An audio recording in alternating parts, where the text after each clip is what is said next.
les chemins de l'amour.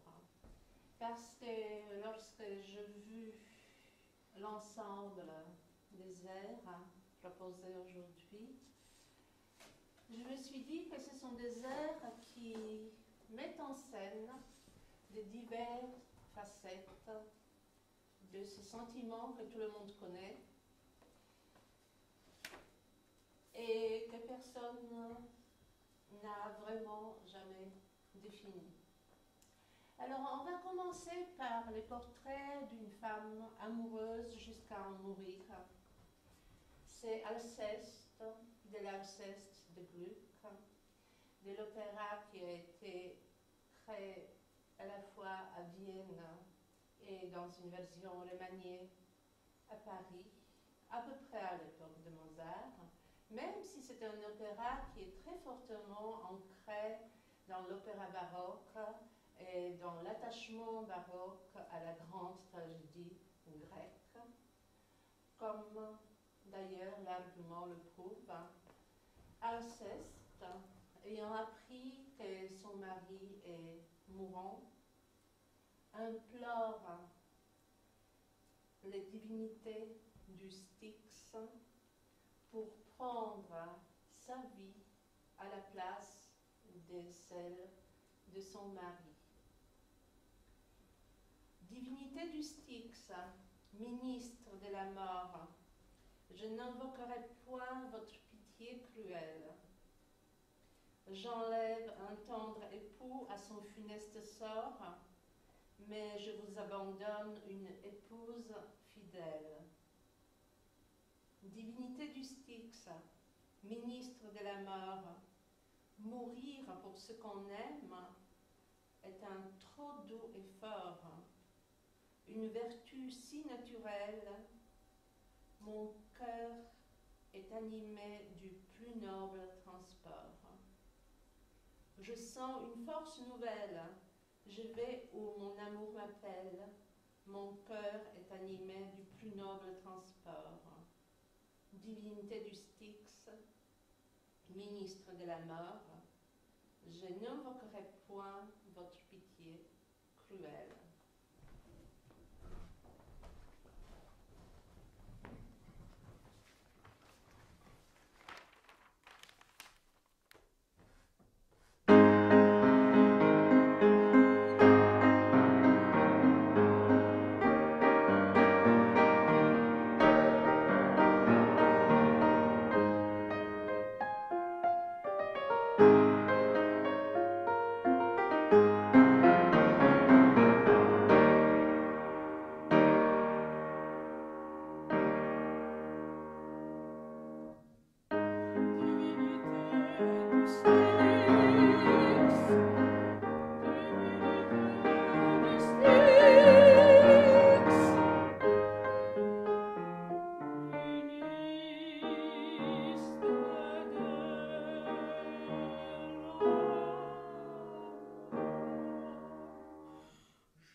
drame qui se joue.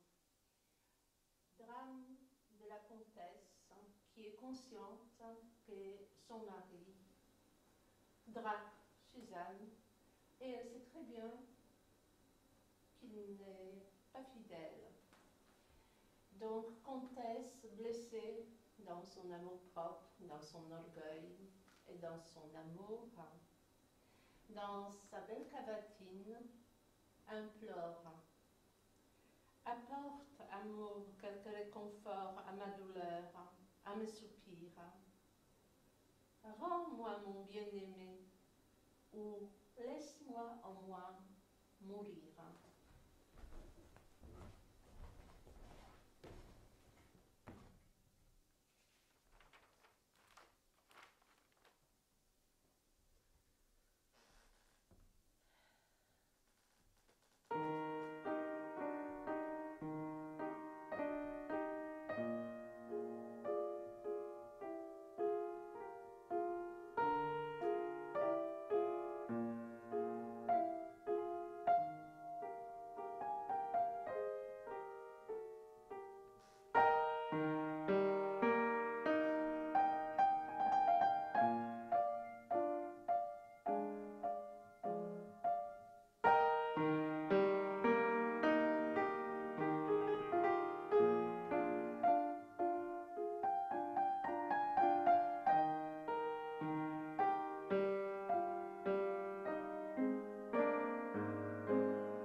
la femme dont je parle, Marguerite, qui n'est pas une femme aussi simple qu'à l'air des bijoux que je voudrais vous montrer. C'est une héroïne de Faust, de Goethe, et de l'opéra de Gounod, Faust, qui était l'opéra le plus populaire au XIXe siècle et au début du XXe. Rien qu'à l'opéra Garnier, elle a été donnée plus de 2500 fois. L'air des bijoux apparaît lorsque Méphisto offre en cachette, laisse une cassette avec des bijoux pour que Marguerite succombe à la tentation. Et alors donc, effectivement, que vois-je là? D'où ce riche coffret peut-il venir? Je n'ose y toucher, et pourtant, voici la clé, je crois. Si je l'ouvrais, ma main tremble. Je n'ai fait en l'ouvrant rien de mal, je suppose. Si j'osais seulement me parer un moment de ces pendants d'oreilles. Elle tire le boucle d'oreille de la cassette. Voici justement, au fond de la cassette, un miroir. Comment n'être pas coquette? Je ris de me voir si belle en ce miroir. Est-ce toi, Marguerite? Réponds-moi, réponds vite. Non, ce n'est plus toi, ce n'est plus ton visage. C'est la fille d'un roi qu'on salue au passage. S'il en était ici. Si lui, il me voyait ainsi, comme une demoiselle, il me trouverait belle. Elle se part du collier. Achevons la métamorphose. Il me tarde encore d'essayer le bracelet et le collier. Elle se part du bracelet et se lève. Dieu, c'est comme une main qui sur mon bras se pose.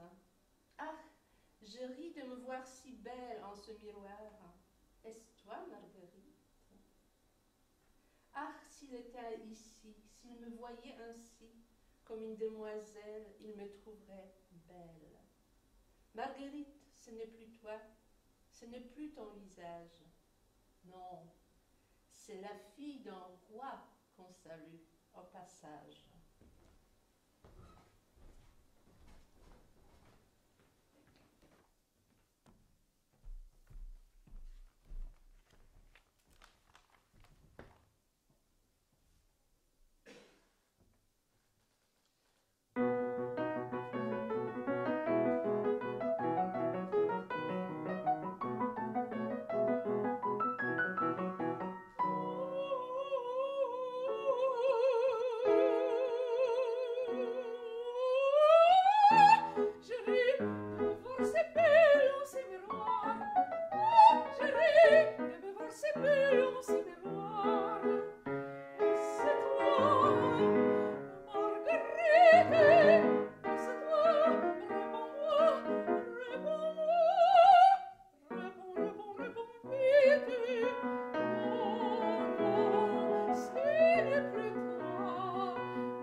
Première Guerre mondiale, déjà, l'année de la mort de Debussy.